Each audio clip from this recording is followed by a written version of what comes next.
première question est celle-ci. Dans un des rapports, il est mentionné qu'il y a 16 939 428, je crois, millions de dollars, que des donateurs ont donné à la CEDEAO pour des infrastructures routières. Ma question est, qui sont ces donateurs? Mon deuxième propos est celui-ci. Peut-être que nous, CEDEAO, nous regardons le monde, l'Afrique et nos propres pays avec les yeux de nos donateurs. Certains se posent la question, pourquoi cette route va jusqu'au Cameroun? Peut-être que c'est l'intérêt des donateurs et pas l'intérêt de la CEDEAO. Certains parmi nous se posent la question de savoir pourquoi MTN, il faut y ajouter Orange, France Télécom, fait une puce au Nigeria, une autre puce différente au Sénégal, une autre puce différente au Mali, une autre puce différente au Togo et au Bénin, etc. Et on se demande pourquoi ça? Mais parce que c'est l'intérêt du donateur. Mais parce que nous n'osons pas faire ce que font les États-Unis. Les États-Unis ont créé les États-Unis d'Afrique. Mais chez nous là, chacun veut être président chez lui. Chacun veut être président du Parlement chez lui. Chacun veut être député chez lui, au détriment des intérêts du peuple de l'Afrique de l'Ouest. Voilà pourquoi nous n'aurons pas des puces comme les États-Unis. Voilà pourquoi nous n'aurons pas des routes comme les États-Unis. Parce que nous regardons le monde avec les yeux de nos donateurs. Et quand on lit ces rapports, on a l'impression de lire les rapports du FMI et de la Banque mondiale, les rapports de nos donateurs qui nous parlent de taux de croissance, de déficit, de machin, de trucs. Au lieu de regarder le monde et l'Afrique avec nos yeux d'Africains de l'Ouest. Taux de croissance, taux de croissance. Une croissance extravertie qui est mangée en dehors de l'Afrique. C'est pour ça qu'on nous annonce que nous avons 49 millions de citoyens qui vont être menacés de soudure. Ils n'auront pas à manger. 16 millions d'enfants de moins de 5 ans. Ce n'est pas nos enfants. Ce ne sont pas nos enfants. Si c'était nos enfants, on n'allait pas accepter 3 minutes de temps de parole. C'est parce que ce ne sont pas nos enfants qui sont menacés de malnutrition aiguë que nous acceptons 3 minutes. Et c'est ça qu'il faut changer. Thomas Sankara disait, si le Burkina Faso refuse seul de payer la dette, à la prochaine conférence de l'OUA, je ne serai pas là. Mais si cette CEDEAO-là ne change pas fondamentalement, à la 7e législature, il n'y aura plus de parlement de la CEDEAO. Il y a des ruptures à opérer. Aujourd'hui, ce qu'on devait dire, c'est la CEDEAO, quel pourcentage de sa population arrive-t-elle à nourrir? Et quel est l'autre pourcentage qui vient de l'extérieur de la CEDEAO? Et d'ici les 5 ans, comment on fait pour régler ça? D'ici les 10 ans, comment on fait pour régler ça? Au Sénégal, on importe pour 200 à 300 milliards de francs CFA de blé par an. Combien au Mali? Combien au Togo? Combien en Gambie? Combien en Guinée et au Cap-Vert? On parle de sécurité alimentaire, mais il faut aller vers la souveraineté alimentaire. Parce que la sécurité alimentaire, c'est quoi? L'essentiel, c'est que nos populations mangent, peu importe si ce qu'ils mangent viennent de la France, viennent des États-Unis, de la Chine ou de la Russie. On reste dépendant. Or, la CEDEAO doit aller vers la souveraineté. Et c'est ça que la jeunesse africaine hurle et crie. Et nous, nous restons sourds à cette jeunesse. Nous restons sourds à ces femmes. Nous restons sourds à nos peuples. Si nous continuons à rester sourds, il n'y aura pas de 7e législature. Cette 6e législature risque d'être la dernière, je ne le souhaite pas, de la CEDEAO. Il faut changer ces rapports. Il y a des rapports qui sont coupés, on ne voit pas la fin des phrases, on ne voit pas la partie droite. Il faut les changer, il faut les recommencer et les redistribuer à ces distingués parlementaires. Monsieur le Président, dans mon pays, et je crois que c'est la même chose dans vos pays, aucun directeur n'ose venir à l'Assemblée nationale pour parler avec les députés. Dans mon pays, si le ministre ne vient pas, personne ne vient.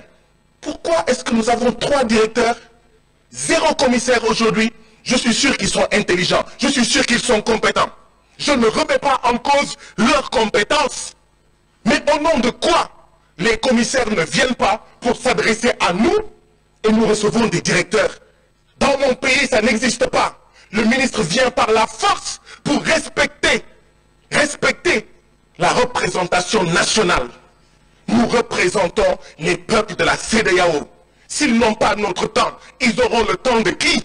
Ce n'est pas Guy Marius qui est là, c'est le peuple sénégalais qui est là. Ce n'est pas Koné qui est là, c'est le peuple ivoirien qui est là. Ce n'est pas Chérif qui est là, c'est le peuple gambien qui est là. Ce n'est pas Condé, ce n'est pas Fanta Conté qui est là, c'est le peuple guinéen qui est là. S'ils n'ont pas le temps du peuple guinéen, ils auront le temps de qui et de quoi? Il faut des ruptures. Il faut changer cela. Je vous remercie. Nous soyons plus efficaces. Je pense que les différents départements de la commission de la CEDEAO, quand ils se présentent devant le Parlement, nous souhaiterions que vos présentations suivent un certain canevas plus ou moins comparable et uniforme pour nous faciliter le suivi et nos prises de décision. Je souhaiterais à chaque fois qu'il y ait un rappel des dispositions du traité révisé et des protocoles additionnels relatifs à chaque département. Je souhaiterais que les stratégies sectorielles et programmes en cours de vos départements approuvés au niveau du Parlement soient présentés avec le niveau de mise en œuvre. Je souhaiterais également que les niveaux de réalisation par rapport au point d'achèvement dans le processus de réalisation de notre intégration nous soient également présentés. Je souhaiterais également à chaque fois que les obstacles structurels et conjoncturels sur la voie de notre marche d'aller du communautaire vers l'intégration soient également bien clarifiés de manière sérieuse. Et que les aspects qui méritent une action du Parlement soient précisés pour nous permettre d'être efficaces dans nos interventions, nos prises de décision pour permettre donc d'avancer dans la voie de la réalisation de notre intégration communautaire. C'est une recommandation forte que je voudrais vous faire pour que vous en teniez compte. Cela étant, je voudrais dire, en écoutant la présentation du département des affaires économiques et de l'agriculture, j'ai écouté certaines préoccupations considérées comme des défis qui paraissent à cette étape quelque peu préoccupants et ridicules. Vous avez parlé de l'existence de barrières non tarifaires à la libre circulation des personnes et des biens. Je voudrais insister d'abord sur ce point. Deux pays constituent pour nous des ventres mous de la réalisation de cet objectif.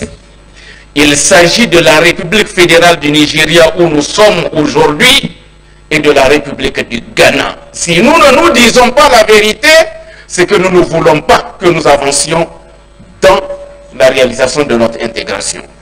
Monsieur le Président, quand vous prenez la route Badagry-Sémé sur le territoire nigérien, sur environ 30-40 km, vous avez plus de 60 barrages de contrôle routier.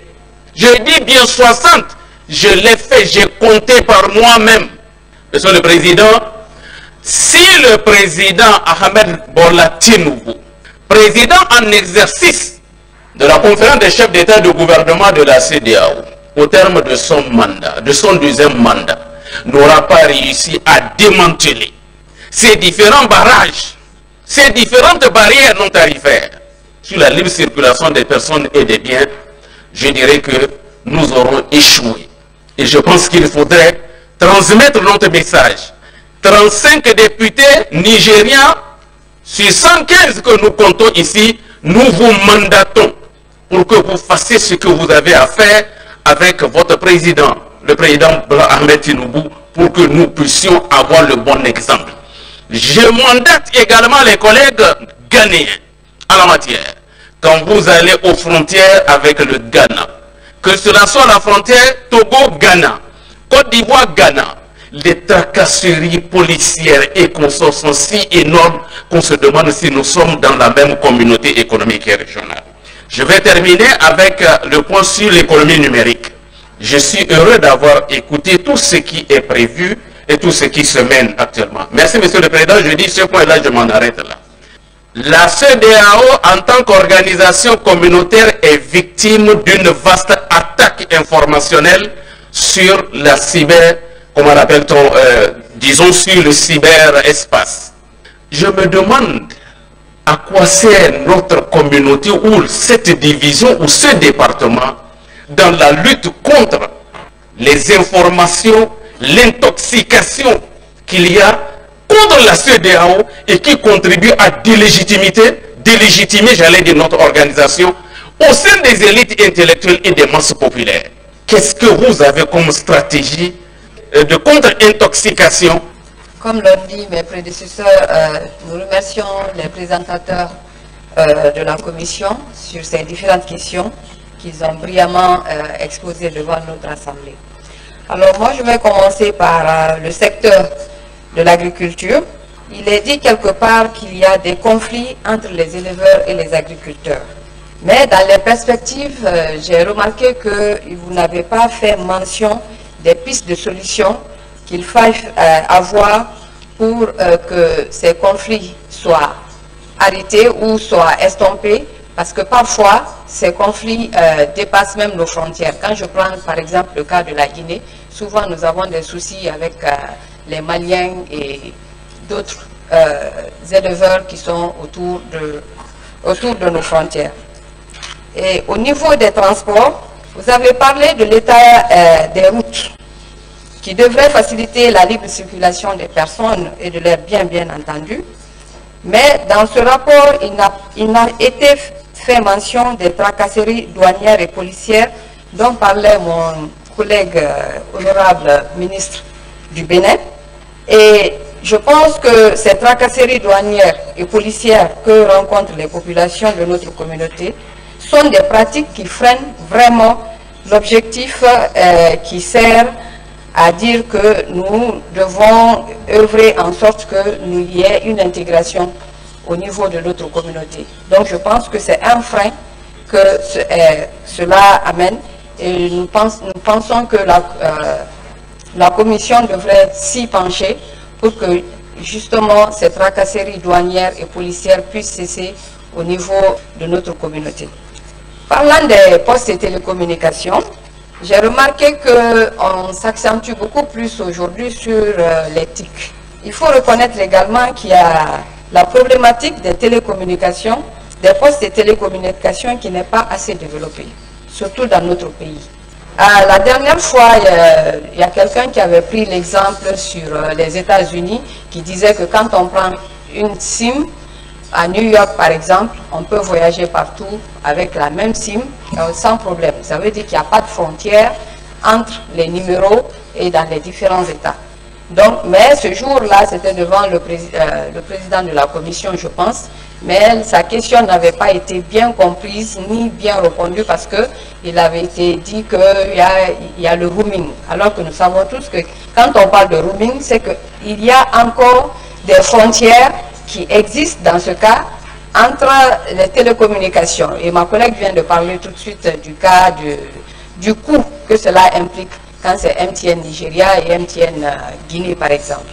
Donc nous pensons que cela devrait être une priorité pour la Commission pour que nous puissions aussi vraiment avoir une SIM, pas unique, mais qu'une SIM, qu'il n'y ait plus de frontières entre les opérateurs de téléphonie mobile que nous utilisons.